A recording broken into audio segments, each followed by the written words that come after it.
Okay, so hi everyone. Thank you for joining us at our launch panel tonight on a Monday when you could be doing something else, but you instead joined us, and we greatly appreciate your time. My name is Sheik, and I will be moderating this panel tonight. And I am the managing editor of Brown Girl Voices, which is a digital creative space that gives South Asian women a platform to express themselves through their art. However, right now, we are focused on using our platform to support Black Lives Matter, and our content will solely focus on resources and information on the movement. Every culture has internalized Blackness, and our panel aims to have a discussion about the effects of colorism so we can better understand how to be allies of the Black community and remove any preconceived notions of anti-Blackness within our own communities. So let's get started. Panelists, if you could please briefly introduce yourselves. And also an icebreaker, if you could tell us the first thing you would like to do once quarantine is over.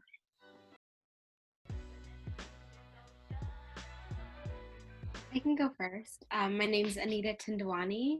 I am a senior. I don't know why I always forget that. I'm a senior attending Baruch College. And I'm studying business operations management with a minor in communications.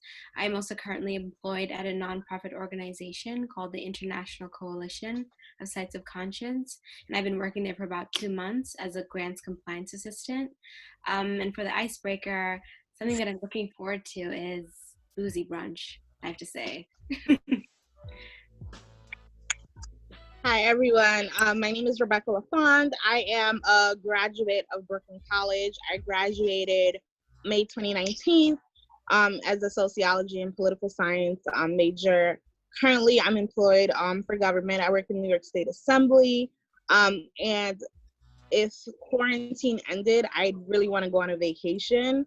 I'm having this bad experience trying to get a refund for an initial trip. So that would be the first thing I do.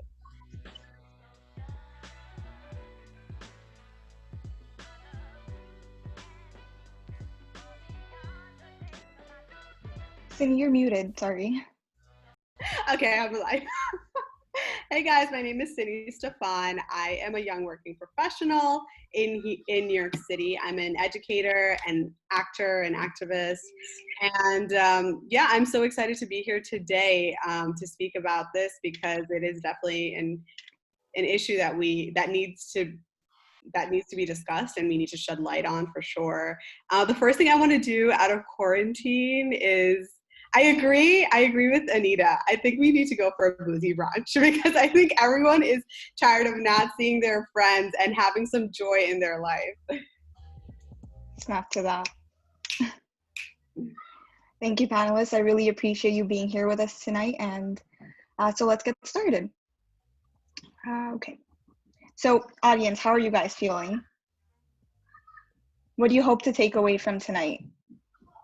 I want to learn more about the brown community and also the Black community, how we can help support them and progress this movement. I'm really excited for the launch also, of course. Thank you, Irene. I'm excited to learn about how to be a better ally. Agreed. So if anyone doesn't have any other further remarks, we can get into the questions. Okay, so the panelists will have 2 to 3 minutes to answer each question as a time frame. Just be mindful of the time, okay? So first question, how would you define colorism? So colorism, go ahead. Rebecca, go ahead. I'm sorry, I just didn't know who to go. Maybe I can, sorry about that. Maybe I can call on people to just make it clear who's going and who's not. Yeah. Okay. So Rebecca, whenever you're ready. Yeah, so I think most of us probably share the same response. Colorism for me is any discrimination or, prejudice against someone because of their skin color or shade. Yes, colorism is exactly what Rebecca said. It is a form of discriminatory behavior based on skin tone, but it could also mean specific features or hair texture, and it is typically within a particular ethnic community or racial group. It can have a lot of crossover between other races as well if you look at the global eye of colorism, but generally it is within one community if we speak about the acuteness of the impact of it. Yeah, kind of to piggyback on what was said, I agree in the definition of what colorism is, but I think a way that I've experienced or seen it most directly and most recently is kind of the I always say this word wrong, fetishization of mixed children or mixed individuals, because it's this idea that a combination of black and white makes for a more appealing color of skin. And so that's kind of how I'm more presently seeing it or defining it. Thank you for your answers. Anthony, you kind of went on to the next question, which is the physical character, what other physical characteristics besides skin color play into colorism? And you mentioned hair and other features. Do you want to speak a little bit more about that? Yeah, so we know from colonization, I speak from the South Asian community because I am Indian American. The British colonization and white beauty standards have been imposed on our society, and that is reflected all over globally for anywhere colonization, imperialism, or institutionalized oppression has occurred. That goes for any country or any nation or group of people across the globe. So colorism can include linear or European features, things that are more angular. Something that is typically associated with that would be like a ballerina's body, right? And this aspiration to be closer to what we define as whiteness, and that comes from an internalized self-hatred because of that oppression and oppressive history.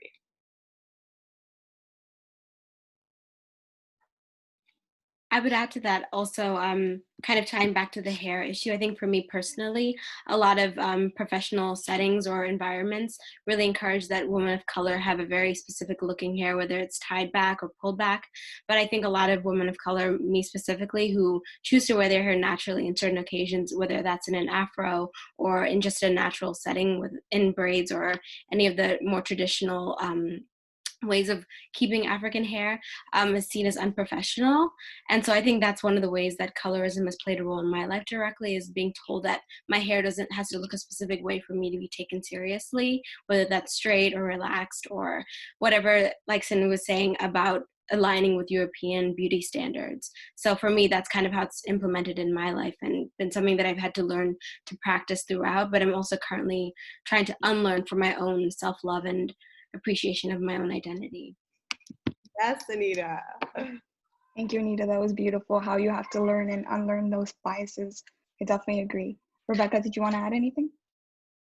No, I think I agree with Sini's point about, the qualifiers that resemble to whiteness is often what people, try to push upon for beauty standards, which correlates to the idea of colorism. So I agree. Thank you. So the next question, what is your personal experience with colorism, which you all kind of did touch upon again, but if you have any instances where you can recall and you want to share with us. I think tying back into the hair issue, because that's kind of what was most present in my life growing up, is that I always had a desire to, use harsh chemicals to make my hair straighter or to make it more appealing, more tameable, I should say. And that's kind of something that I had to grow up like learning to distance myself from as I got older. One, because it was detrimental to the quality and the state of my hair, but also for my own viewing of myself and other Black women. I had trouble accepting Black as being a beautiful skin color. And even in the media, watching movies where there were never women that looked like me, it was always either white women or women that were somewhere in between being Black and white. It was always hard to connect with celebrities or movies or characters that I was viewing. And so that created a desire for me to look like something that I wasn't, because I had no role model or something to represent myself through the media. Thank you, Anita. My experience with colorism, Anita, thank you for sharing that.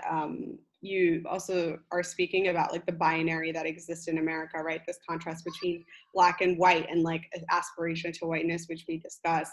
I think in the South Asian community and in the Indian community, we focus obviously more on the skin tone, and skin tone, you know, to what, as a community, as a civilization, what we've learned is that fairness and fairness products is $1 billion industry, right? And we have the company Fair and Lovely, which is, you know, beaten down into our throats, and this idea of whiteness is what we need to aspire to. Personally, for me, I've only had one person, it was like an elder grandma, who said, like, don't go outside, you know, or your skin will get darker. That was the only elder in my life that had said that once or twice, but it was never a big constant in my mind, because as a youngster, I felt really comfortable in my skin. And I was like, no, like, God gave me this skin tone. Like, you can't say anything about it. You know what I mean? But I think that really came from, honestly, I grew up with people of color,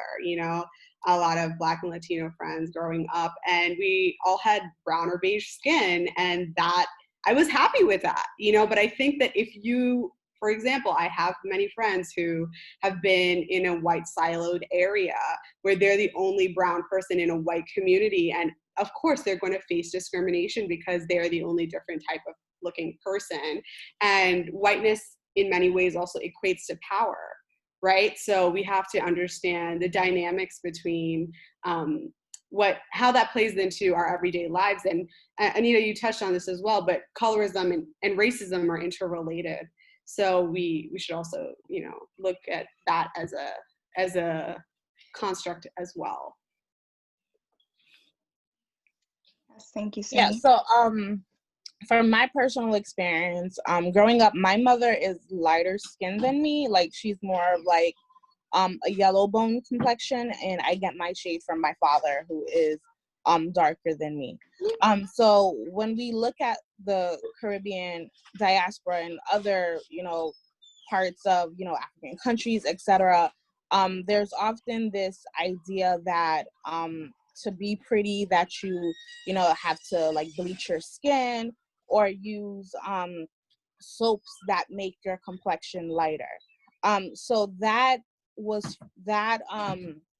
idea was first brought to my attention by one of my aunts, you know, who was like, oh, hey, there's this, you know, this cream that I'm using. Do you want to try it? It's supposed to make your skin lighter and shinier. And I was just confused about the whole concept at first, just because I'm like, I'm usually I have sensitive skin. So I'm always like, what chemicals is in the product? I don't know. I don't want to catch, you know, whatever. So when I started doing research, I realized that, you know, in a lot of places, people use skin bleaching. And I've had friends who, you know, told me that, you know, they wanted to use that. I've, you know, in certain times, you know, when it's summer and it's hot, I'm like, okay, it's too hot outside. I want to get too dark. So I think, you know, throughout growing up, and even like in high school or middle school, when, you know, you're with your peers, and then, you know, guys start talking to you, and they start, you know, being more attracted to the lighter skin, you know, girls, and then they call you chocolate, which I've gotten called multiple times by dudes who are trying to catcall.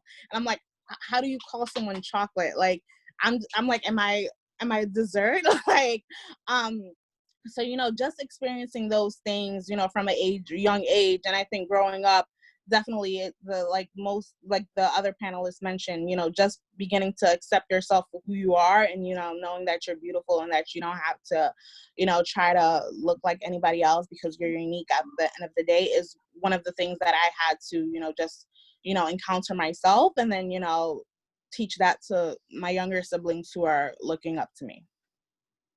I think just to piggyback off what Rebecca said about the nicknames, I think a lot of women of color experience that, the whole idea of being exotic items and being named like spicy or chocolate or having jungle fever. I think that all ties into colorism, and that we're almost seen as objects and not so much people because of our skin color and because of our complexion. And we're taught to take that as a compliment. I mean, people say, oh, you're so chocolate, as a way to make you seem like a delicious dessert. But I think it is extremely demeaning, and it deteriorates the way that young women think about themselves and treat themselves, because they feel that they fall into category of just being sexual objects. I definitely agree with you. And I think that, as you mentioned before, it plays into the fetishization of women of color. And exactly what you said, seen as objects and extremely sexualized beings, which, that's obviously a creation of what white supremacy has created in not only in Western society, but in our internalized way of thinking as well from our own communities of color. Thank you guys for highlighting your experiences. And you kind of touched upon the next question as well, which is, if you've heard remarks such as, oh, you're beautiful, you're chocolate, or, oh, don't go out in the sun, you'll get darker. So how do you combat those kind of comments? Well, when I was younger, I used to always say I hate to, like, my elders who said that to me. I'd be like, oh, well, God made me this way, so I think you have a problem. That was my first response to everything. The second one was, you learned that from the white man. I always say that to people. Oh, you learned that from the white man. Okay. So just calling it out. And it's not offensive. Like, don't be afraid to say it if that's something you experience. Oh, you learned that from white colonizers. Oh, it's always one of those things that it doesn't have to be so heavy. It could just be a simple calling out, okay? And you can make it in a funny way, in a joking way, even though those issues are not funny. But sometimes taking the heaviness off of it also allows people to think about it a little deeper rather than shaming them for this internalized belief, which didn't come from us. It came from white society, white supremacist society. Yeah, I agree with that. I think, elders and people in your life have a role to be people who are adding, value, who are leading by example, and who's respecting you at the end of the day for who you are as a person. So if someone, an elder or someone tells me something that I feel makes me feel less than, then first I feel like it's my role to communicate how I'm feeling, because there's a lot of times, we don't want to express if we're feeling hurt. So my first thing would be to communicate how I'm feeling, and to say that, I don't want to be called that way, because I feel like that's also kind of like bullying.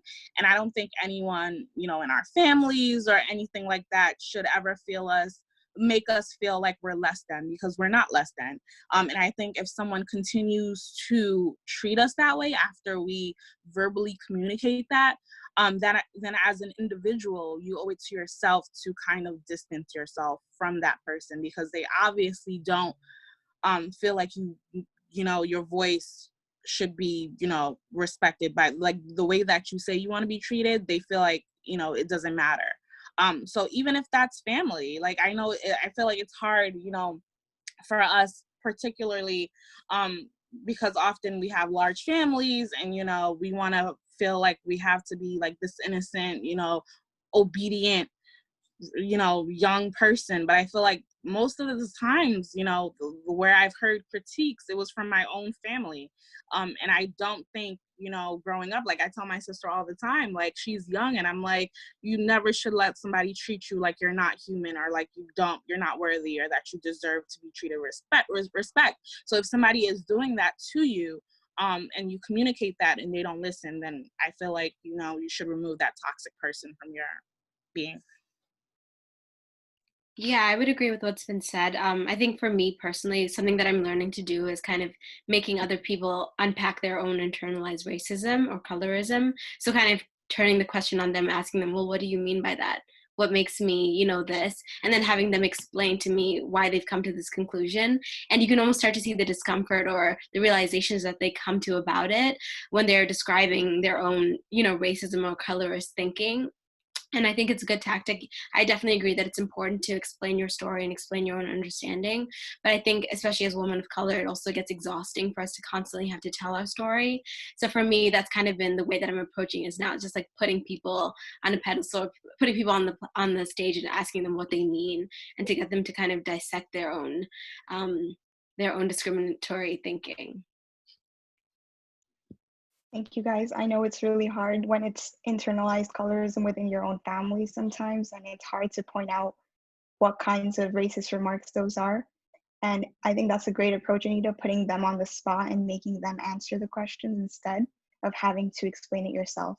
So thank you for that, guys. Okay, so the next question. Do you believe colorism is equally as deadly as racism? Yeah, so for me, I feel like it is, only because with colorism, for example, a lot of times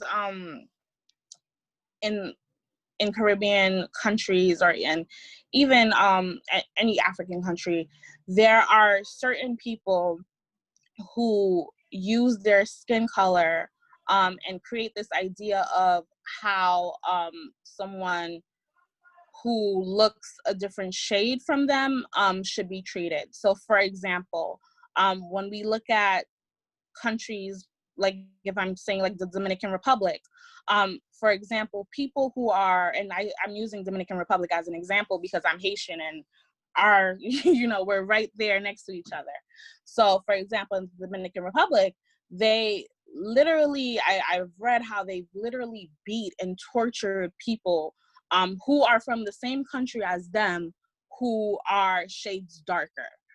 So because someone has a skin complexion that is darker than you, who might be fairer skin, you think that person is not, you know, even worthy to be treated as a human, but is now less than. And so they should be treated less than. And, you know, even the government itself was doing that to people who are darker skin complexion.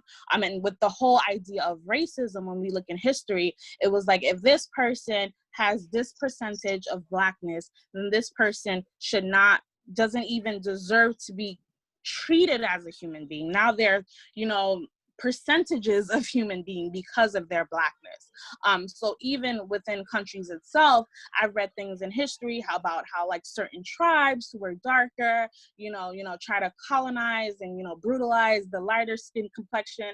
And even when you look through slavery, you know, slaves that were fairer skin and how, you know, darker skinned slaves were treated. And you just see this idea that this person isn't human, and because they're not considered to be human, they shouldn't be treated like human. And I think that is equally as bad as racism. So that's just what I wanted to add. Rebecca, I love how you connected it back to our own communities, because I think it's very easy to say that there's colorism and racism between white and people of color, but I think even within people of color, we have our own racism towards each other. I think growing up, there was this idea, I was born in Zimbabwe, so I've been 100% African. So, but there are people who live, like you were saying, Rebecca, in the Caribbean and different parts of the world who are also of color. And so there's this kind of a comparison where whose hair is kinkier.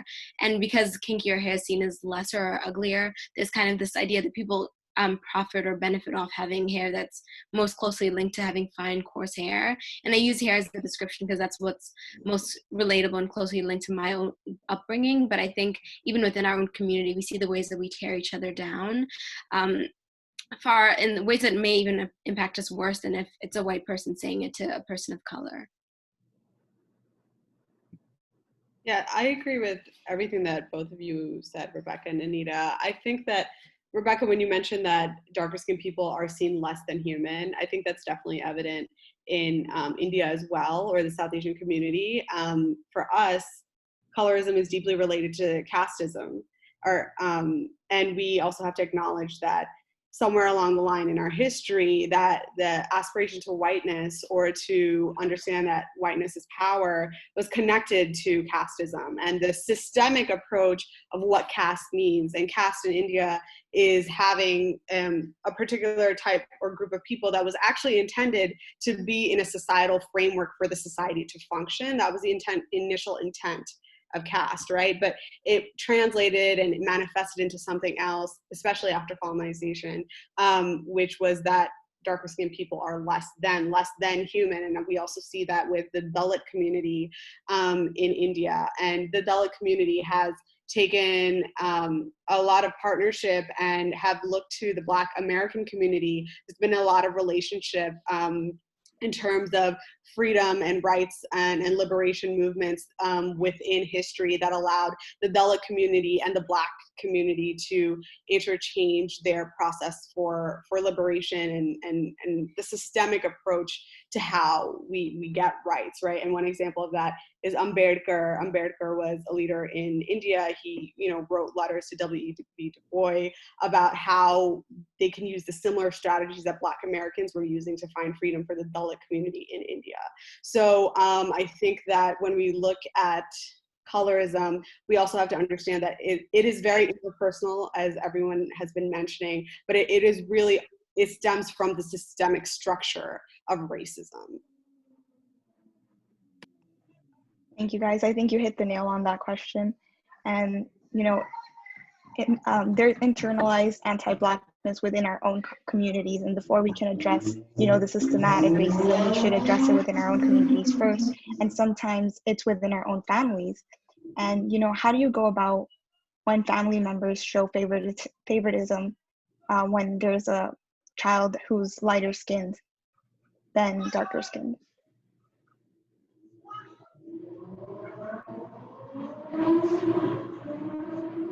Oh, sorry. I didn't know my audio was on. Did you want me to repeat the question? Yeah. No, I was just thinking, because for example, for me, like I mentioned, my mother is lighter skinned. So both of my younger siblings are lighter than me, like they're caramel complexion compared to me. And growing up, I didn't necessarily feel like my parents ever put me, down because I was darker skinned. What I did notice was that sometimes when we were out all together, people wouldn't, so like when they see me with my family, with my younger siblings and my mom, they don't think that I'm related to them because of my skin complexion. And then when they look at like old baby pictures to see that I'm actually related, they're like, oh wow, you're dark. And I'm like, okay, like, is there something wrong with that? So I don't necessarily have a response on how to tackle that, just because I didn't personally experience that myself. But the one thing that I can say is that, if you are a child, I do believe that, parents have a job to protect and love their children no matter their skin complexion. So I guess reminding them that, you are their child, they gave birth to you, that you are a piece of them, and that if they don't want to treat you like that, then that's not right, and just calling it out to them.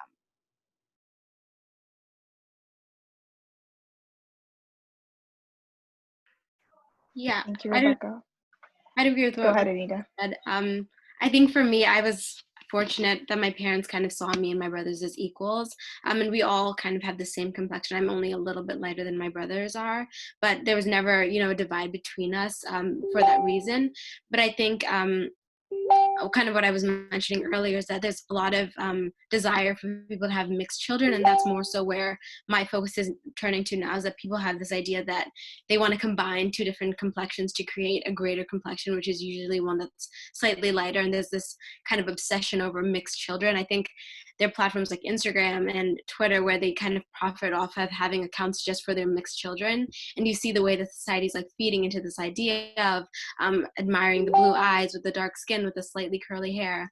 And I think that's an issue that we need to directly be tackling now. I think for some people in their own families, they're able to deal with it and have discussions about how colorism is affecting them directly. But I think as a society and as millennials who are participating in society, we shouldn't feed into this idea that is kind of being sold to us.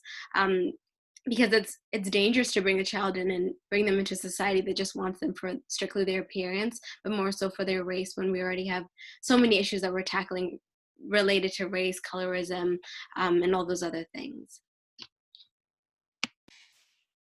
Anita, I love that you bring that up, the interracial combination of, creating children that look a certain way, that still fit these European beauty standards. I think for the South Asian community, because we have a heritage of arranged marriage, and also the heritage of, like, within our community, we stay within our community a lot. Like, it can be very xenophobic, meaning it's not open to other societies. Most that I know, statistically, it has shown that South Asians typically do marry within their race. I'm not saying that there aren't people who don't marry out. I'm just saying majority statistically, that has been the numbers, and that has been the case because we have an arranged marriage system, and in the arranged marriage system, it's more so about the color of your skin, and the people in in India, I don't know if you guys have ever seen the papers in India, but when they put advertisements for, you're looking for arranged marriage, they typically, many times they're advertisements within the newspaper. They said this person has this type of job, this name, and then the skin tone, it will say skin tone, and it will say wheat-like the color of wheat, and that literally, that's what it says, wheat. Like, I've seen it in Indian newspapers, and like there will be a section specifically for arranged marriage, and it always details out the color of the skin. And then when people get their pictures taken, it's like boom, like that white bright light, like you don't even know a person could be literally this color, okay, and it's like a white light showing onto your face, powdered on, and it's like you look like a ghost. You literally look like a ghost, okay? And so these advertisements are literally still being, continued within the arranged marriage system within South Asia. Thank you, guys. And you say there's colorism and then there's preference, and when they put these kinds of ads on the newspaper, do you think it is colorism, or is it preference, or is there like an overlap between the two? Oh no, I think it's colorism all the way. I mean, I always imagine with my friends, sometimes we have these conversations like, what would the world be like if white supremacists didn't take all over the world? What would it actually be like, right? And we think about India. India was one of the richest civilizations in history before the British colonized us. We had the spices, we had the gold, we had the trade system all intact, and our kingdoms were so economically, economically abundant that, when the British came, it devastated our entire economy and our way of life. And that can be said for many civilizations around the world. So I think that when you look at those newspaper ads, it's definitely colorism, because I think we would have lived in a very different time if the British didn't colonize India. Yeah, I would agree with what you're saying. And Sheik, to also tie back to what you're saying about preference in comparison to just kind of being colorist about these situations, I think this is my maybe unpopular opinion, but I do think it's always a little bit concerning when someone expresses having a racial preference, just because it's not so much the same thing as somebody wanting somebody to be smart or be educated or know certain things, because those are things that are all attainable. If you're kind of desiring somebody for something they have no control over, I think that is kind of rooted in systematic racism and this kind of preference of, superiority that has to do with being white, or, wanting the mixed color from somebody who is of a person of color. So I think it is a little wary when people do have racial preferences. And I think that is a discussion that's worth having. Yeah, I agree with both of the panelists. I think someone commented something which I totally agree with, something about people just say preference when they don't want to sound racist, which I think is totally right, because that's really how it is sometimes. So I agree.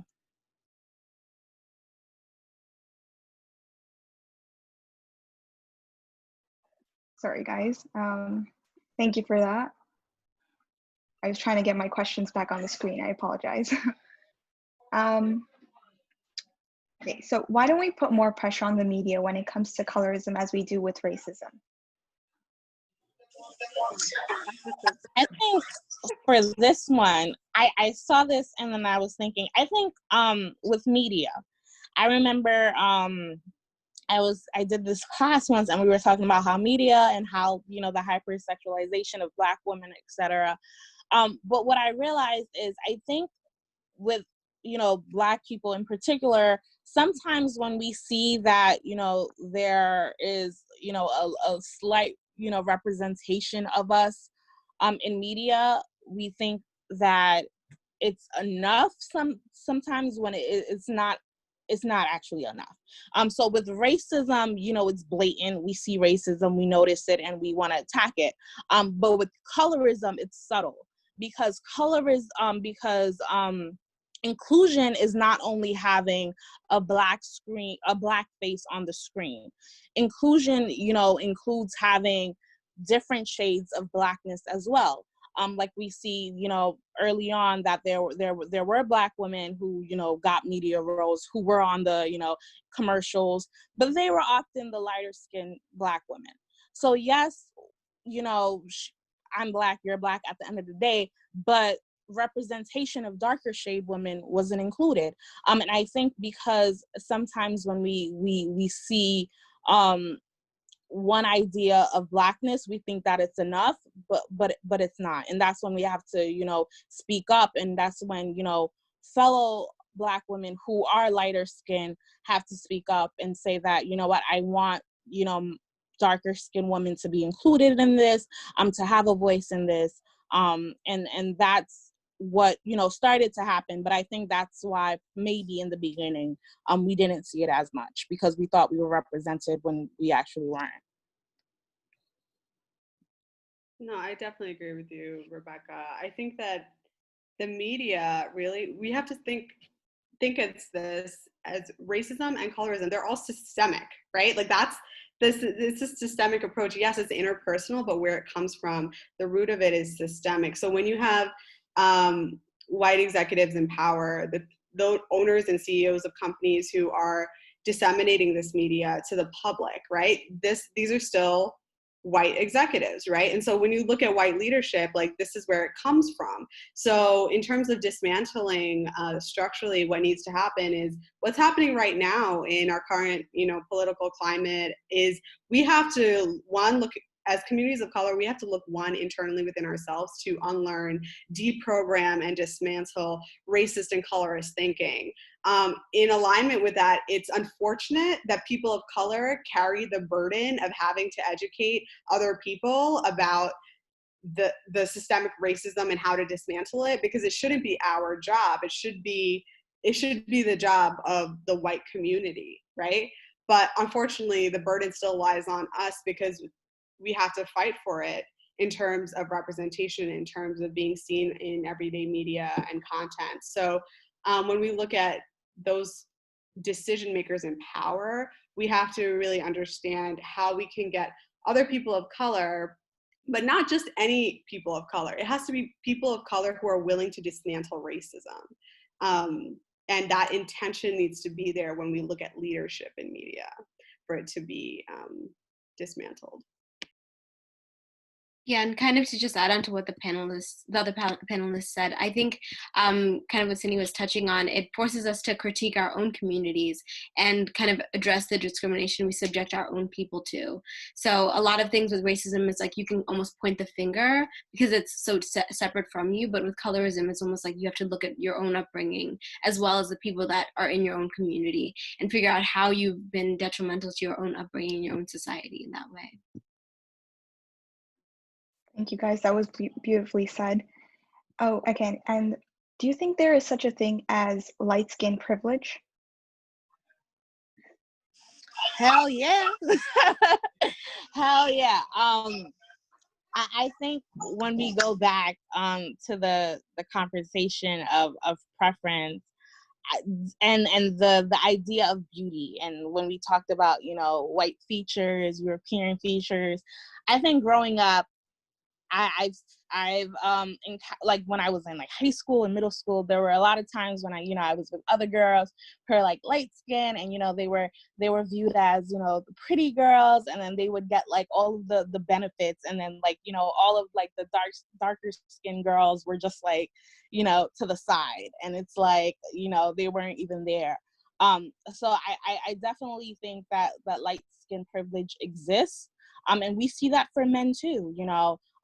Often lighter skinned men, they were often seen as, the cute boys or the cute guys that all the girls cared about. And the dark skinned brothers were kind of like to the side. So I agree that privilege existed and still exists today. Yeah, kind of to add on to what Rebecca was saying, I definitely agree with the points that she was making about light skin privilege and how it kind of starts out at a very young age. Like she was saying, in high school, she was experiencing girls who were being praised for their light skin and the features that they have. And I think a lot of times for dark skinned women as well, I think we're praised for certain parts of our bodies, like the shapes of our bodies or the way that we're built, but it looks more beautiful if it's on a lighter body. So I think that's one of the ways that there's a lot of light skin privileges, that you have all the different elements of a dark skinned woman, but you're in a lighter, more appealing skin. And it becomes more digestible and accepting in society for that reason. But a lot of women of color, I think for me growing up, I was kind of sexualized in a way that made me uncomfortable. But then there are women who are able to kind of grow into it and be lighter skinned, but be praised for it in a very different way that doesn't make them uncomfortable. Yeah, I certainly agree. I think that if you have very pale skin, or sorry, pale is the wrong word to use, sorry. I just want to say if you have very light skin and you are in what we call the term white passing, some people could be of any race, there are many South Asians, many Indians, or of any race that could be white passing. And that term is used when you pass as a white person, right, in society. Like you may actually have DNA that is of a different race, but phenotypically you look white, right? And that has played to the advantage of many people. Even if you look in modern day media, Aladdin, I think, is a poor example, but I'm going to use it anyway because that's the only reference I have right now to any sort of brown type of person. But the person who played Jasmine, she was someone who is half white, half Indian. And that is very typically seen in media. People don't even use people who are of the exact origin or culture in which a story stems from. They use a whiter version of that, and that's a good example about how they never, they could have used an Arab woman to play that role, but instead they chose someone who is half white, half Indian. I think that's really important what you said, Cindy, and it kind of relates to blackface as well. Instead of using a black person to represent their own culture, they use someone white painting on a black face, and like it's crazy that it's come to that, Okay, so I think we have two more questions. So what is the relationship between colorism and anti-blackness? I could start. I think colorism is anti-blackness only because with colorism you're discriminating against someone because of the shade of their skin. And I think I saw a question before briefly that said, is it rude to call someone black? Me, I think black is beautiful. At the end of the day, I'm black. That's how I identify myself. I always hate when I see people feel uncomfortable about saying, hey, you're black. That's what I am. I'm black. I think the issue comes when people start to say, things like, oh, you're too black, or like they kind of like objectify your blackness. Like I think Anita was mentioning that before. Which happens, even as an early age, you kind of lose that innocence because now you're being objectified. So I definitely think that there is a correlation with that. And I think Cindy, am I saying your name right? I don't know if I'm saying it right. Was mentioning it earlier when we were talking about, white supremacy and the idea of how, this ideology started. And it really started because of, racism and an anti-blackness kind of thing. We saw that there were individuals, they felt like these individuals were not human. They started creating these hierarchies and structures to kind of put these people beneath. And then they created this notion that if you look this way, that you should be treated this way. And it really, ties into anti-blackness. Yeah, I definitely agree with that. Anti-blackness is worldwide, and anti-black racism is worldwide, So when we look at the global structure of why that existed, again, it comes back to white supremacy and those ideologies, just like Rebecca said. So yeah. If you guys don't mind me sharing something that I read that has to relate to this, it's actually a post that was put up by Rachel Cargill, and she's kind of discussing the topic about anti-Blackness and the way that white people address the Black community. And one of the points she makes that I find is interesting, and I'll just read it directly so everybody can fully know what I'm talking about. She had pointed out how white people put white in quotation marks, and she was mentioning that white people, when referring to themselves, often put the word white in quotation marks. Over text, it's understood that these translate to air quotes. In the English language, we take air quotes to denote sarcasm or irony. This is a form of delusion in which white people believe they are default and have no labeling, while everything else indeed does, as it becomes convenient for them. So I think a lot of the issues with that some people have with being called Black is that they feel like they're being categorized in this way that white people don't feel that they have to be put in a box. So it's kind of a sense of trying to distance yourself from a label that's used to oppress.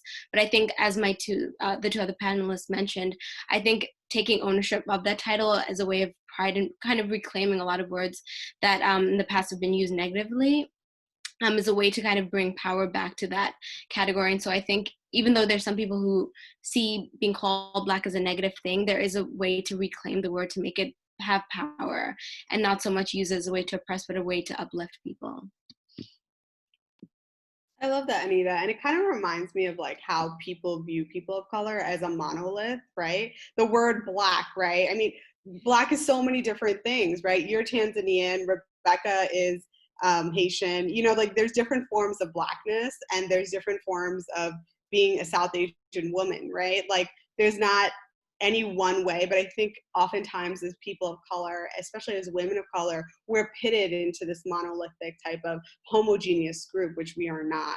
So some people may identify as Black American, right? And other people identify as Black Caribbean or Afro-Caribbean or Indo-Caribbean, whatever that may be. So I think we need to make sure that when we say, especially if I'm speaking as a South Asian, when we say the word Blacks, I've seen so many South Asians say the Blacks. It's like, no, I think it could be also like an English thing, like not using the proper, understanding how to use the proper term, but no, you know, that's disrespectful. It's Black community or Black people. That's, you know, we have to be mindful of that as South Asian people. Yeah, we're people of color, but we also don't face the same type of discrimination as Black people, and that needs to be acknowledged. And we need to also acknowledge our own privilege in the spectrum of people of color, because as South Asian people, we do have privilege, and we need to own up to that, because we can't be Karens. We can't be walking around being Karens here. Okay, let's be real. Thank you. I definitely agree with that, Sydney. Black is used as an umbrella term, but it's important to acknowledge that there are other Black communities within Black individuals as well. And so our last question would be, what can you do on a personal level to help end colorism? I think colorism is going to be something that is going to continuously exist in our lifetime. But I think what we can do to combat it every day is, I know it sucks. Sini mentioned it. I hate having to, you know, educate people every day, because I'm like, you know, I don't get paid for this and I'm tired, you know, I'm sick and tired, even with everything that's going on right now.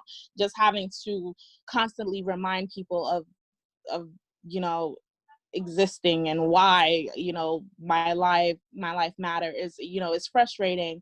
But I think what we can do, you know, as Black people, as allies, is when you see, because most of the time, you know, these subtle comments or these microaggressions, you know, they happen sometimes with our close circle. It's often, you know, with relatives, we hear them say something, you know, it's often with friends. And I think just being that voice to you know, briefly, you know, like I think Anita mentioned earlier, to just speak up and say something, because I think, you know, ignorance does exist. So some people, you know, are kind of blinded to, you know, the idea that, you know, colorism isn't right. So I think if you have the capability, you know, to speak to someone who is willing to listen, you know, to provide them with insight, then, you know, that's we can do that every day. And, you know, younger, you know, children who are growing up, you know, who we are connected to. Like I have my little sister, you know, if you are mentoring someone, you know, if you're educating someone, just, you know, teaching them, you know, about inclusion, you know, that everyone matters, not, you know, being not having favorites, you know, not using the whole preference thing, but just showing them that, you know, they matter so that they can grow up to be people and individuals who aren't, you know, perpetuating this idea of colorism to other people.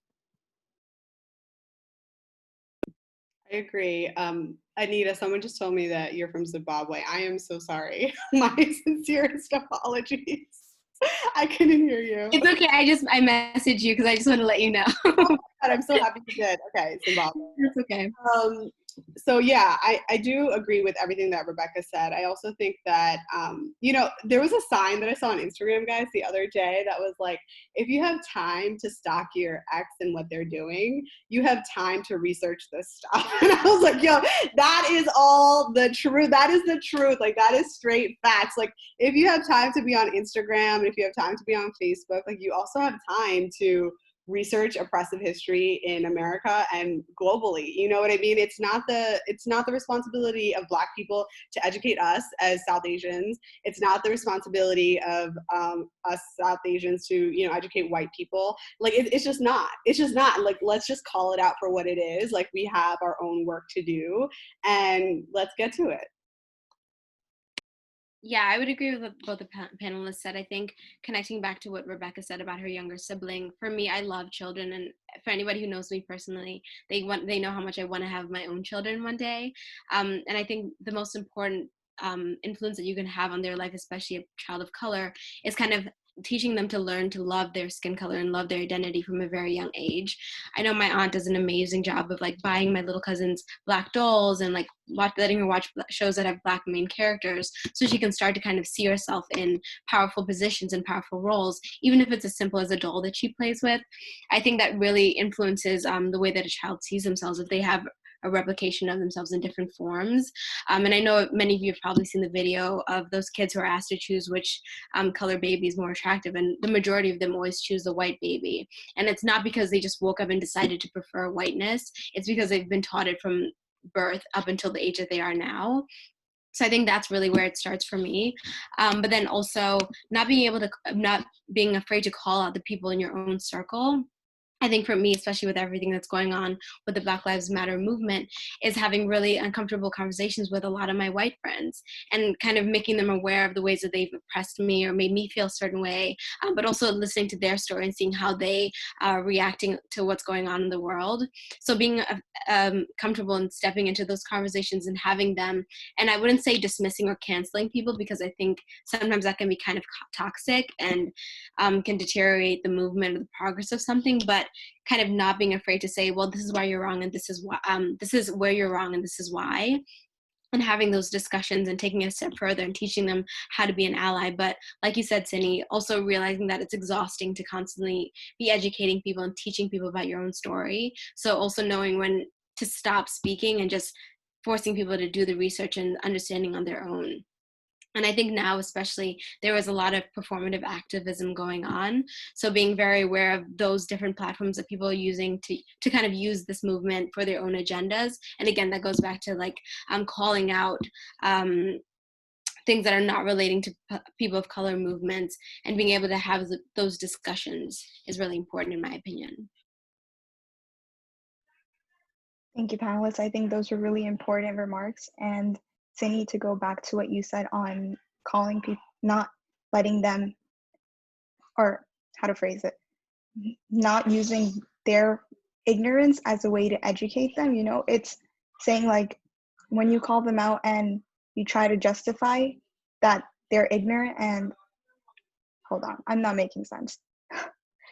I meant, you know, like when these people, they expect you to educate them, it's justifying their ignorance, that it's my job to educate you, even though it's not.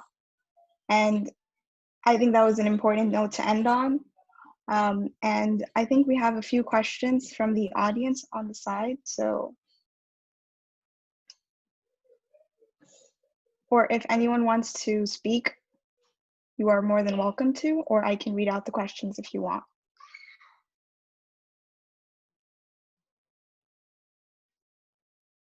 Okay, I guess I'll read them out. I can read my last question.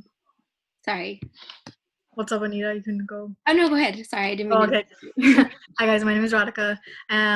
So one of my friends had said that she was kind of getting tired of educating others, and she kind of felt like a textbook, which is like a weird way to like feel. But like, I guess, how do you find that balance? Because I know you guys just touched upon this. Like, how do you know when it's like, maybe it's a different person? So is it your role to educate them? And how do you know that it's just send them resources or just tell them to fuck off? Like, you know, where do you find like that? I don't know how to really distinguish that. I think for me, a lot of the stuff that I know about the Black community and my own experience are things that I was never taught in school, and I kind of had to go out of my way to learn a lot of that stuff.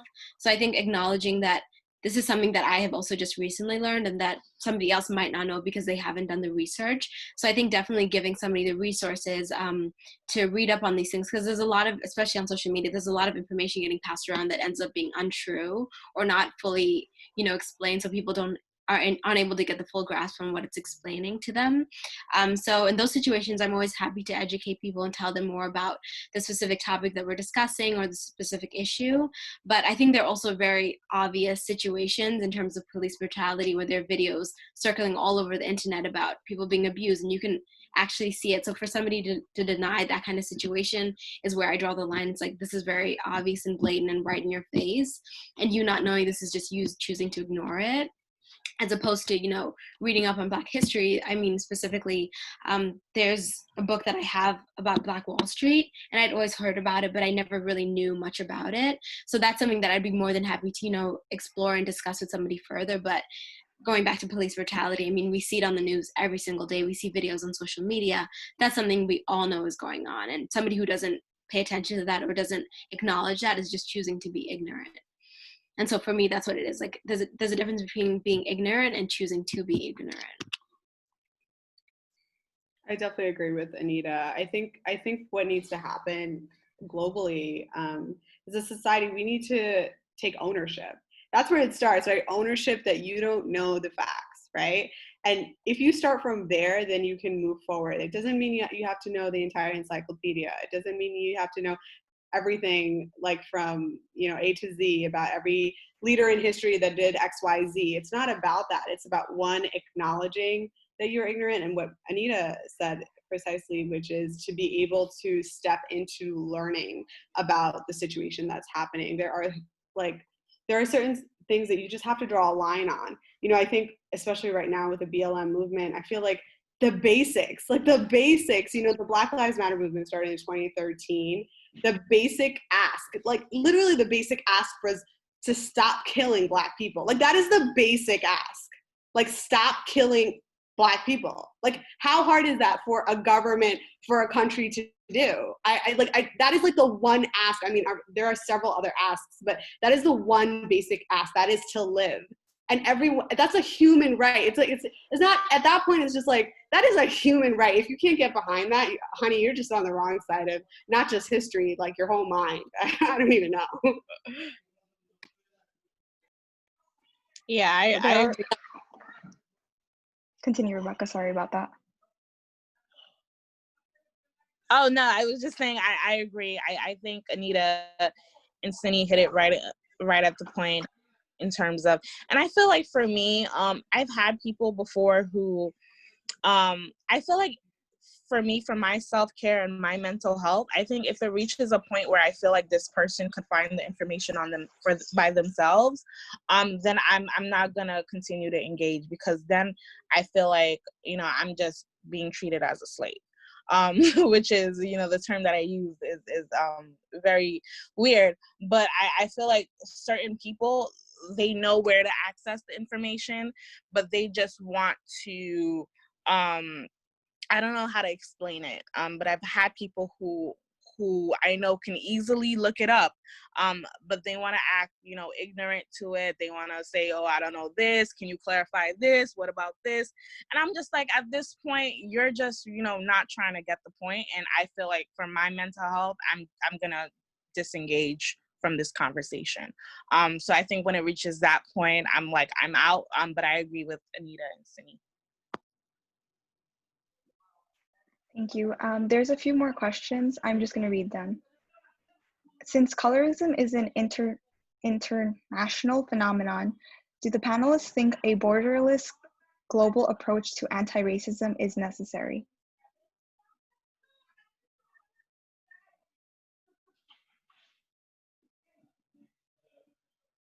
That's an interesting question. I have to say that's an interesting question. I think I'm not too sure. I mean, I always do kind of like throw around the idea, and me and my dad talk about it a bunch, about this idea of there being no borders and people not being, you know, confined into their home country or wherever they're located in the world. But I think as a society, no matter how we change the structure of the earth, we'll always encounter certain issues if we don't resolve them as they are now, as they present to us in the situation. Because it is easy to say that if we're all just, you know, in one lump, we can kind of live harmoniously with one another. But I think even in those societies where people live in one kind of collective group, they still find issues, whether it's racism, whether it's colorism, whether it's sexism. There'll always be issues that arise, and I think it's more important for us to focus on how to deal with the issues that we're facing now, as opposed to just throwing in, you know, things that could be potential short-term resolutions to the problem. So yeah, but I have to sit with this question for longer. It is a good question, but I think for me, that's kind of my take on it for now.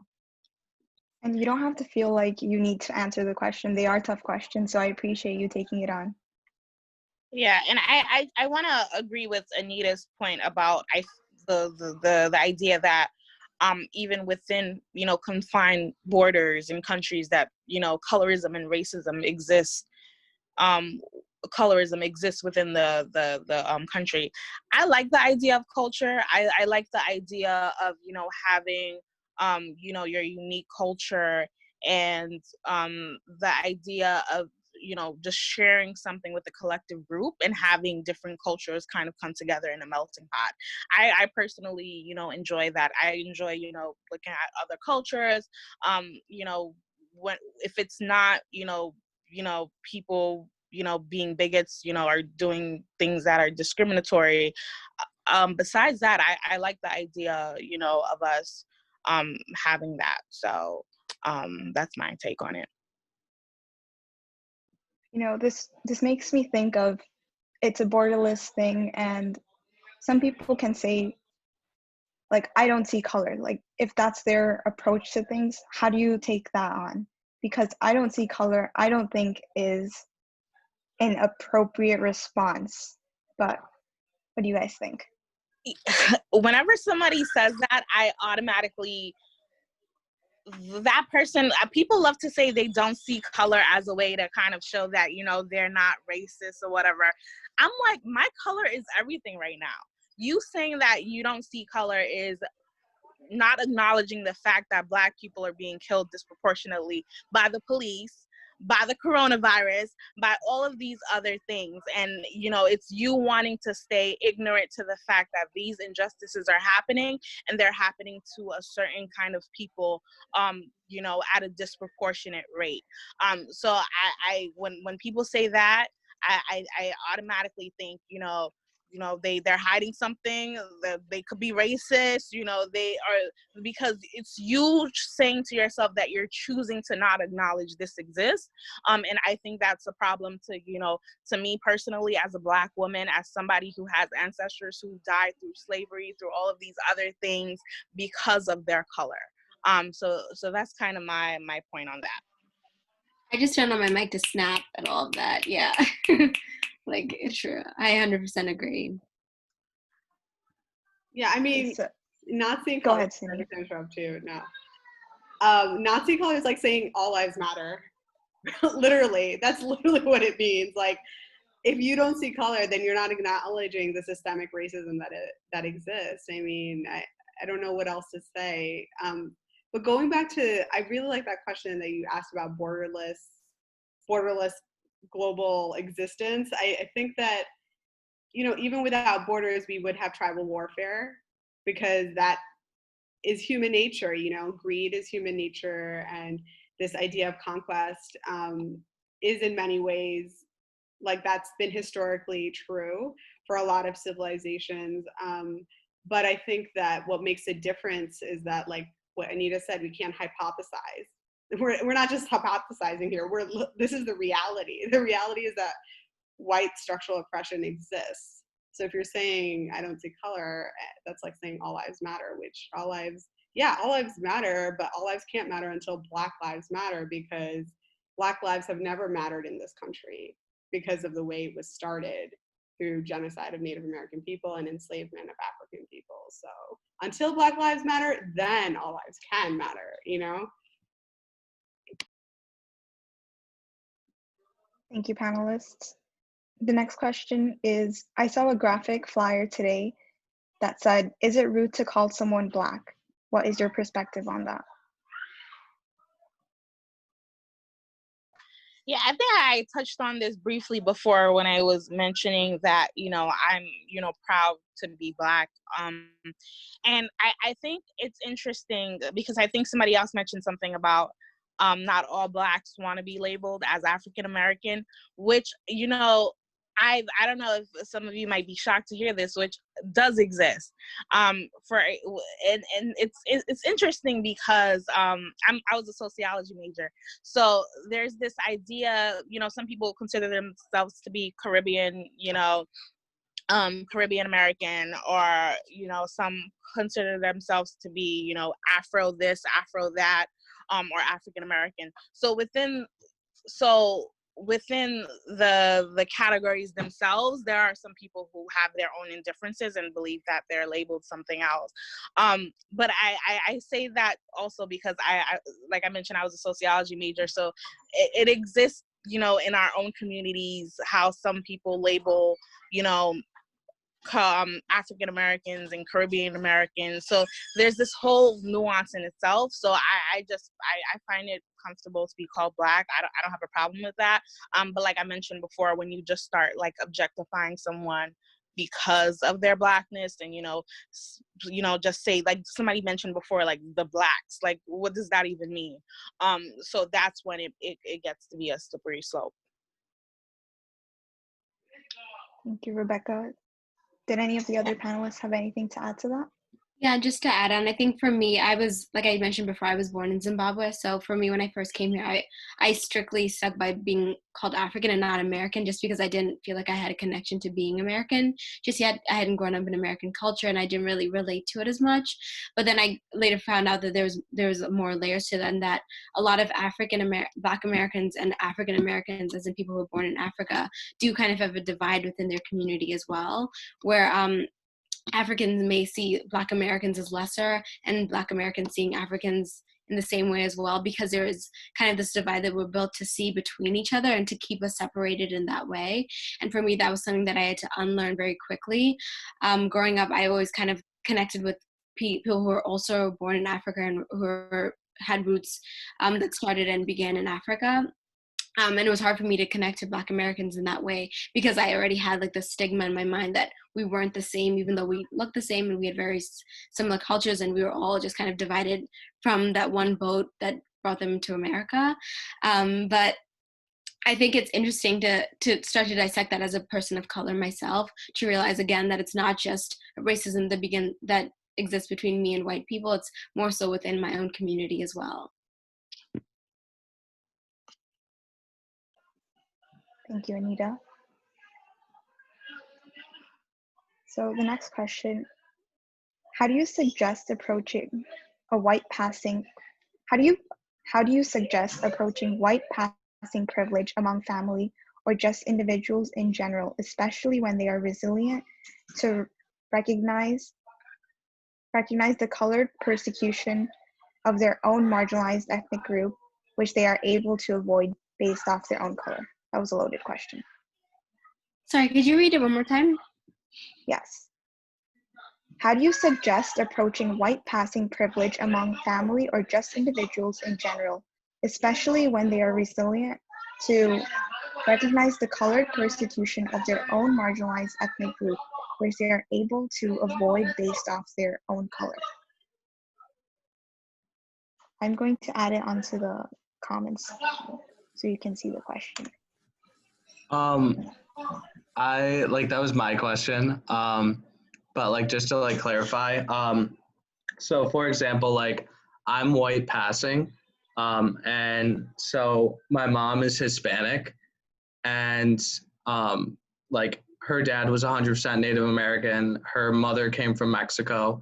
However, my dad is Italian, and like 3 out of us 5 siblings are basically white passing.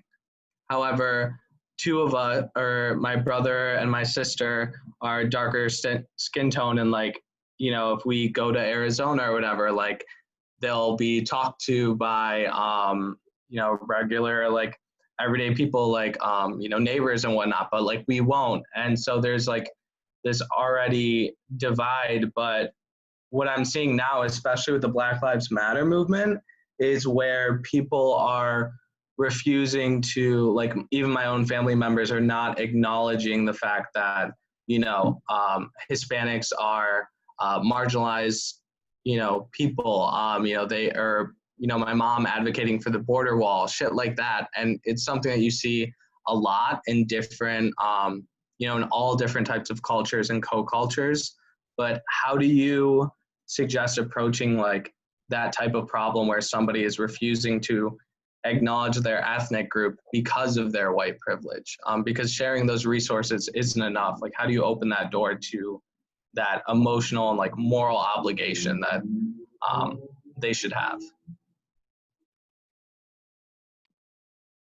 Yeah, I think that takes years of work. Alfonso, thank you for your question. I think that's something that takes years of work, right? Like, we have to realize that white systemic oppression happened over centuries, right? So when people say, oh, forget about slavery, forget about Native American genocide, like, no, how can we forget about that? As we 400 to 500 years, we're going to need another 500 years to undo all of that. And I think people underestimate the time that all of that took for it to take place and be ingrained over generations.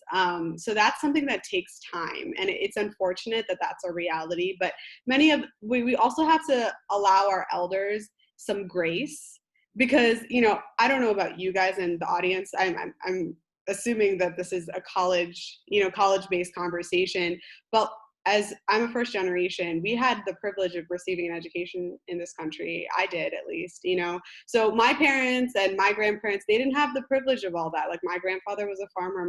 My father was a farmer before he came to the United States. They cultivated the field back in India. And so for them, that means the burden is on us to teach and unlearn our future elders and our generation, because they didn't have the resources that we have right now to really look inward and sit and study and go on Instagram, because they spent a lot of their time hustling, trying to make a living and a life for us. I don't know if that is what your experience has been with your elders, Alfonso, but that's been mine. And I just want to share that. Yeah, thank you. That was like super insightful. Yeah, I would agree with everything that Cindy said. I totally think that's the right approach to have, it is to be compassionate and understanding that they don't have the same exposures that we've been granted with social media, with things that we learn in colleges, and even just being able to speak up and have discussions with our own peers about things like this. I don't think a lot of our parents had the privilege of being able to do so, but I think one of the ways that I'm able to kind of enforce the change or kind of change their mentality about certain things, especially my grandparents and older generations, is by diversifying my own circle. So the people that I bring to my home are not just people that look just like me or come from the same background. They're people who are Indian, or people who are European, or people who are from wherever in the world, and kind of introducing my family to these kinds of cultures and individuals, and showing the humanity and the existence of these people. And kind of making them look at their own privilege in their own communities, right in their own homes. So I think that's one of the ways that I've been able to do, is by diversifying my own circles. Yeah, I agree with Anita and Sini, so I don't want to talk too much about it. But it just reminded me, you mentioning that just reminded me how, like, kids who are interracial, who are, like you mentioned, who has, a Dominican side, a Hispanic side, and an Italian side, and how I guess there's this idea of feeling kind of like confused in a sense, because it's like you understand that, I think you mentioned something about border, it's like you understand that, you know, these people matter and that, you know, we're living in this time of injustice, but then it's like it's difficult to kind of like have that discussion with your parents who might have a different ideology. And, you know, I just want to start by saying, like, you don't have to feel guilty for your parents, you know, either believing what they believe or, you know, thinking what they think, because it, like somebody mentioned, it could be a generational thing, it could be something else. So I just want to, you know, commend you as a person, you know, for sharing that, and just letting you know that it's process, you know, it takes time, like Cindy mentioned, but that you who could probably, you know, be the only person trying to, you know, handle this by yourself, that, you know, there are many people out there who will support you, who will, you know, have these conversations with you, so that you can stay rooted in the things that you believe, which, you know, could be, you know, justice for all, or etc. To just never lose sight of that, because it could be hard. Thank you, very much. And thank you, Alfonso, for your question. So the next question is, I've actually saw a post that said you should capitalize the word Black when writing. So what are your thoughts on, or should we capitalize white and brown as well? You know what's funny? There's a lot of discussion about, like, should we do this? Should we do that? I'm just like, we just need to stop killing people. We need to just start giving people their rights, the rights that they deserve. I think that, and it's not to, you know, try to demonize the question, but it's because I'm literally seeing like a ton of these things. Like, there was somebody who on Twitter shared something about where somebody was like, oh, how should I write, you know, this Black Lives Matter poster? Should it be like this or that? And I'm like, you know, it's just go out there, engage, you know, be active, you know, literally, you know, just fight for, you know, for our lives. Like, I don't necessarily think that, you know, saying it, you know, with a capital letter or a lowercase letter, you know, has a huge significance. What I do think is, you know, just the message that we use when we include those words. Thank you, Rebecca. That was really well said.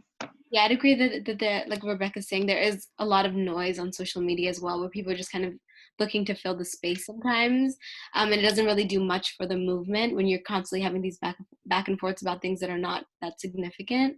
So I think something like that isn't really something people should be stressing or worrying too much about. But I definitely think if you are capitalizing one, you should aim to do the same for all across the board, just for that, to maintain that kind of sense of equality. But yeah, I wouldn't say it's something to stress very heavily.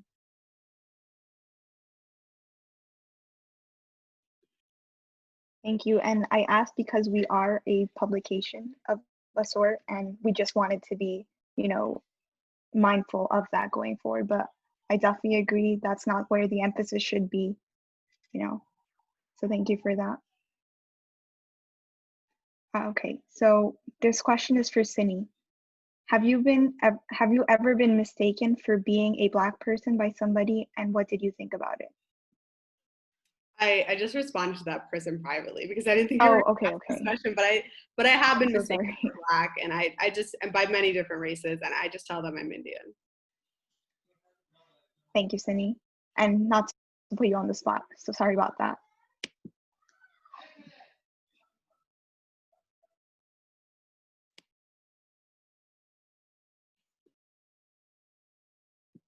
You're muted, Shake. Yeah. Sorry about that. I think we have one last question. How does colorism affect you in your daily lives? Yeah, I think that's the last question.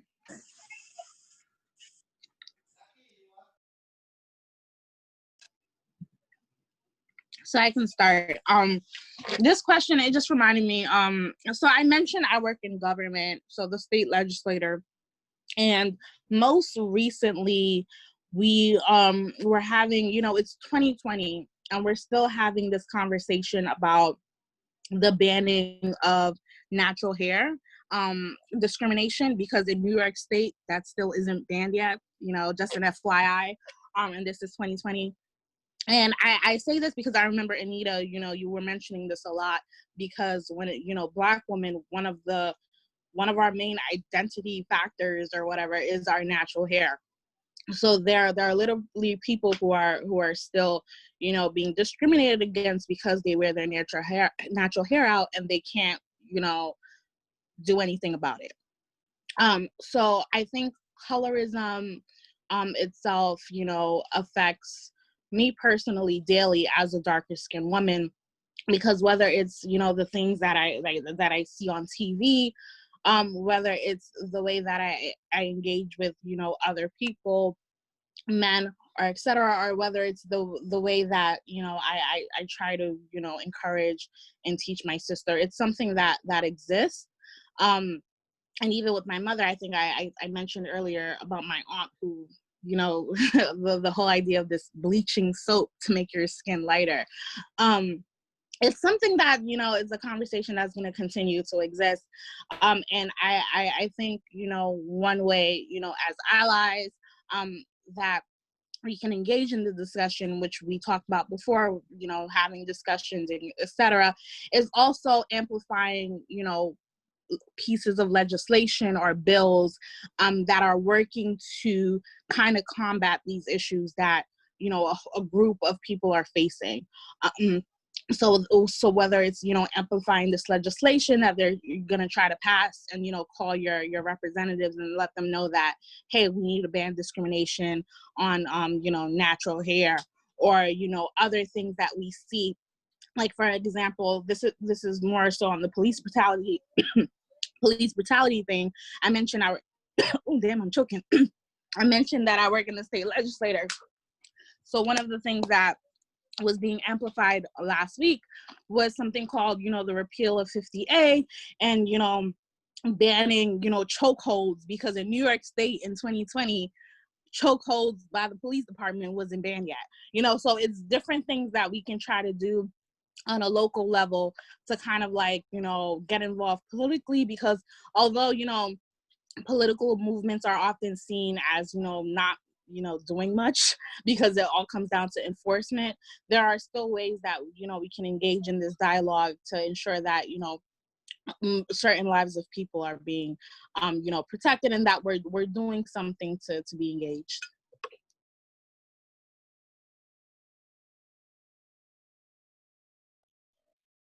Thank you, Rebecca. I think we have another question, actually. So if you guys have some time, please bear with me. It's a really informative discussion, and I think people are enjoying it. So thank you for taking the time. So this question is, have you realized that everyone calls themselves brown, from South Asians to Hispanics to Native Americans? I guess it's not a question, it's an observation. Well, if anyone has anything to say on that. Yeah, I mean, I think that exists across the board. I think people of color, we all have brown skin, right? Like, regardless of race, it's the color itself is brown, right? I think and I can only speak to the South Asian demographic, being that I'm from that community, but I take issue with the word Asian. I do.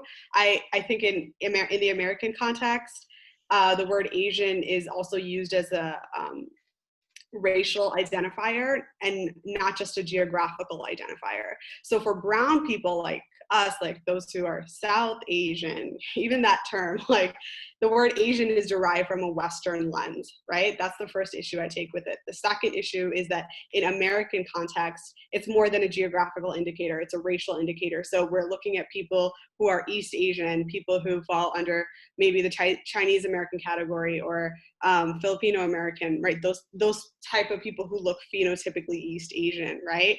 And because of that, naming, and because of that category, I think that brown people or South Asian people, there is an erasure of our identity. Even when I look at the data, I saw an Instagram post, and I've read several articles that categorize Asians in different categories, but it basically was comparing Asian women and how much they make to the dollar in comparison to white women, and it showed the phenotype of an East Asian woman and not someone that looked like me.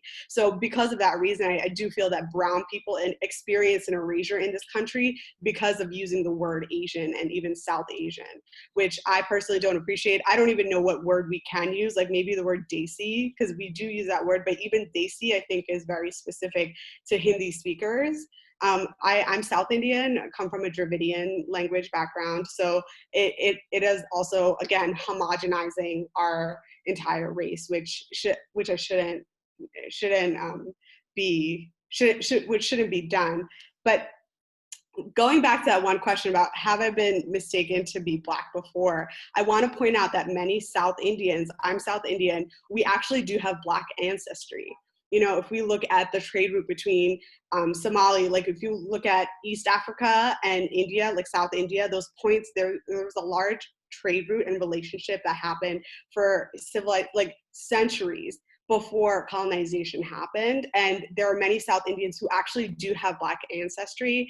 I remember when I did my ancestry, it did say Melanesia, right? And I was like, oh, like Melanesia. And I looked that up, you know, and it did look like people who had, you know, phenotypically Black features.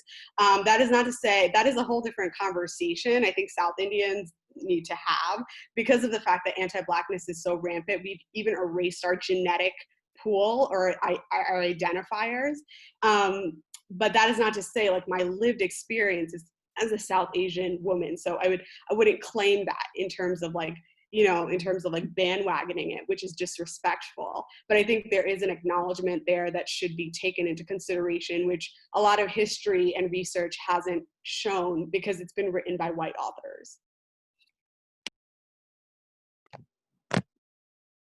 Thank you, Sini. Do we have any more questions from the audience? I do. Go for it, Ergen. Okay. Hey guys, my name is Ergen. Thank you so much for presenting and sharing your thoughts. So I'm actually a refugee born and raised in India, and so I identify as Tibetan and Indian, and now American. My question is, what are your thoughts on people of color who have extreme conservative views that actually hurt their own people? For instance, Candace Owen, if you guys know of her. She's mental, but go ahead. Yeah, Candace Owen, the Trump supporter. And you know, it's funny, I started following her on Twitter and I didn't know her views till like later on, and I was like, oops. But in terms of the way I see it, is that there was this, I just want to tie it to this comment that I saw the other day where it was like, I hosted like a candidate forum and all of the candidates were talking about, you know, like helping, you know, Black communities, and a white woman commented, she was like, why are we only talking about Black people? Like, and then somebody mentioned that when we help Black people, everybody gets help because that's the most marginalized and vulnerable population.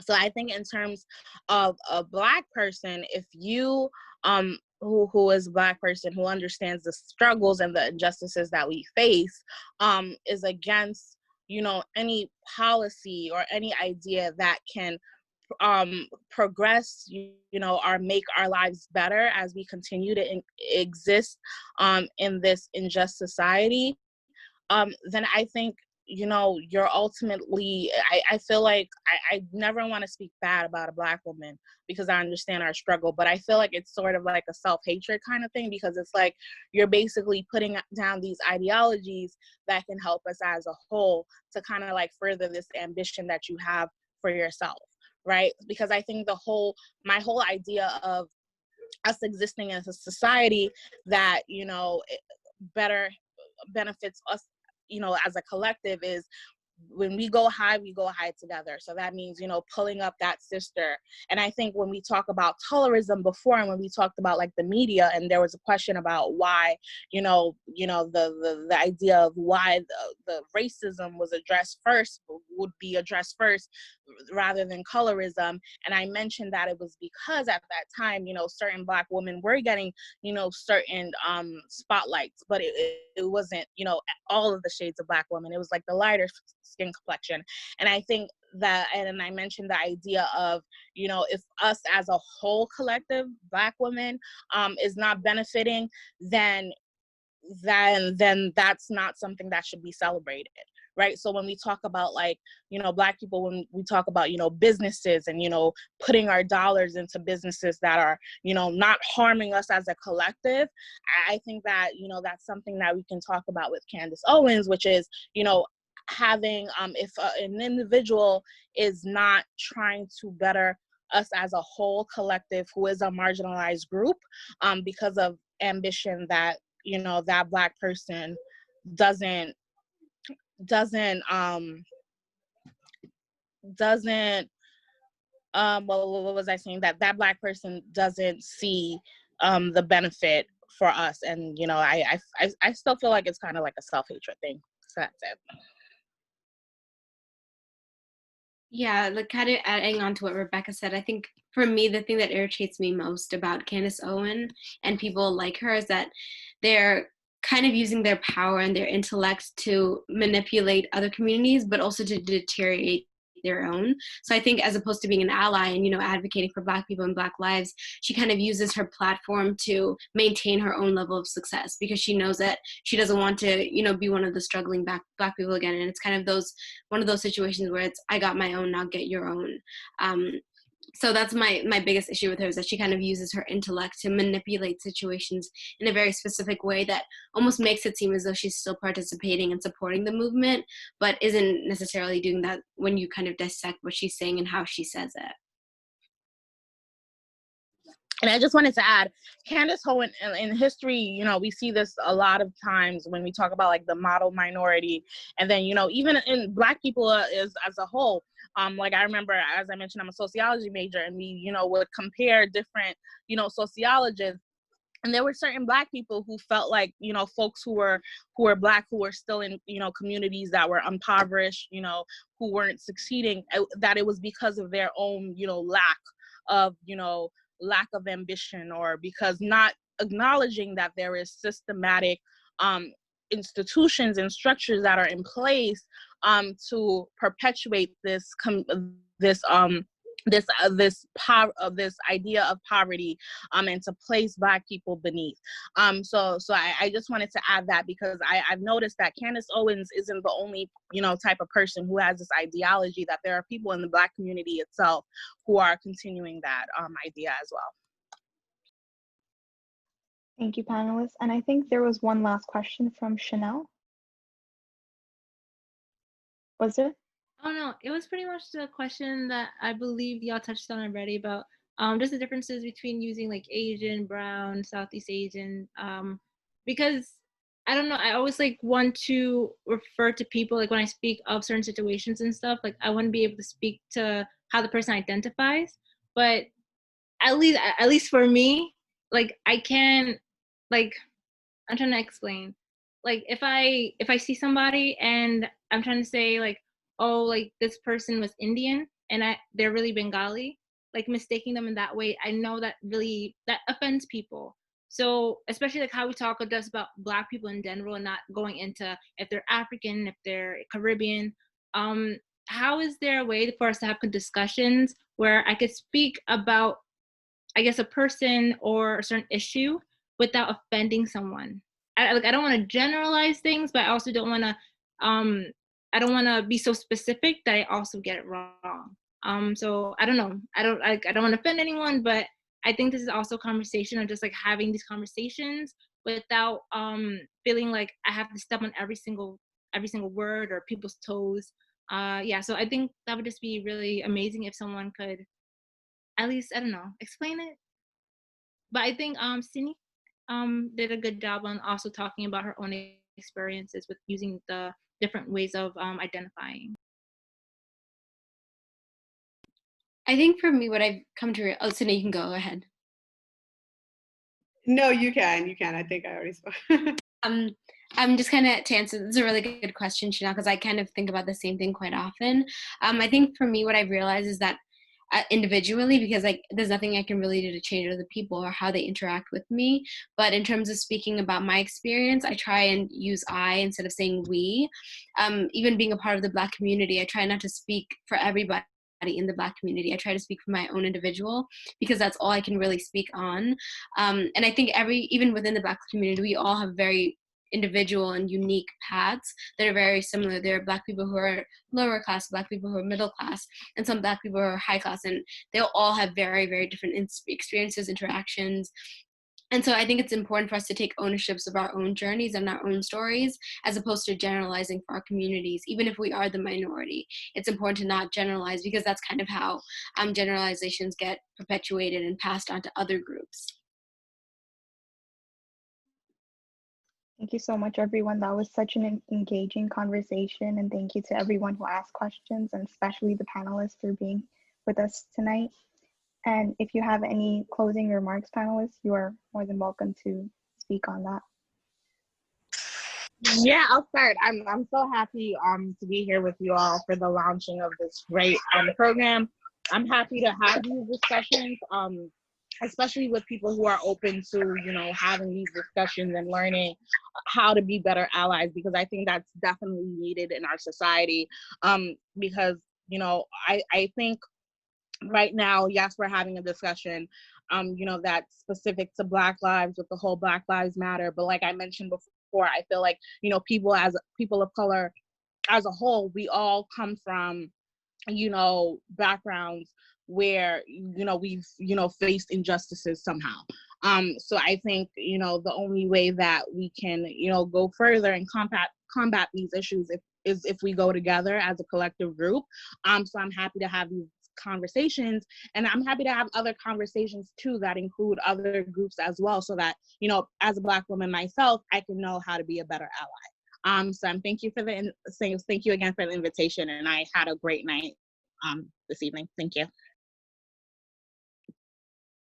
I echo Rebecca's comments as well. I just think this is so important to discuss it. I just wish, you know, like when I see this panel, even today's panel, it's mostly people of color that I'm seeing on this panel. And I'm like, oh my goodness, I'm so glad that, you know, people of color, of course, are going to be here because we're invested in this conversation, because the system affects us, like, specifically. You know, I just wish it was the people who are making the initiative were more people in power and listening into how they can change the framework of this country and globally by the decisions that they make in law enforcement, in the corporate structure, all of that. So yeah, I really appreciate this. And, you know, I learned a lot from all of your questions, as well as Anita and Rebecca. So thank you so much for shedding your knowledge as well. Thank you, guys. Yeah, just to piggyback on what Rebecca and Sydney said, I definitely learned a lot. I'm not an expert about any of the stuff that I discussed. It is mainly just me talking about my own personal experiences. But I think just doing that, you know, sharing your own story and hearing other people's stories in a safe space like this is very important, especially during times like this that we're living in.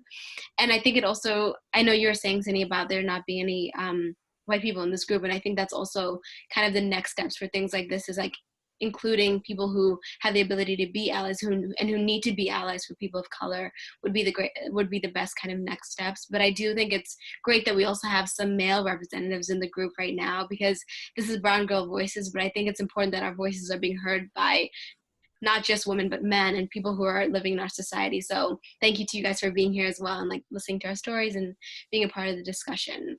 And thank you for giving me the platform to speak and share my story. Thank you so much, everyone. If you do want to continue to keep up with Brown Girl Voices, you can find us on Instagram, on Facebook, or sign up for our newsletter on our website, browngirlvoices.com. Again, another thanks for our panelists. They worked with us on a very short notice and were able to bring their A game today.